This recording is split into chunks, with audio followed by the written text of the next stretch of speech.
welcome back to the my new video guys and my YouTube channel. Today friends we are going to talk about guys how can we stop talkback in our Samsung phone. Friends guys you have problem this setting as a talkback problem. Guys you want to stop this talkback problem, so how can you stop in your Samsung phone? Today I will show you in this video. So before starting video friend, first of all go and subscribe the channel guys, click the bell icon and like my video. So first of all guys, what will you have to do? Guys you are in on screen guys, so guys click on phone setting with double tap.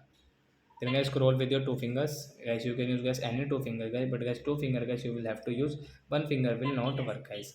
So any two finger guys you can use in your Samsung phone. And guys you can see guys this accessibility setting is tap here and guys double tap. Again guys you can guys see your talkback setting is tap here and double tap. Guys tap here to stop your talkback, tap here double turn off talkback means you want to stop, so I double tap here. So your talk back will stop in your Samsung phone, and guys you can see talk back notification.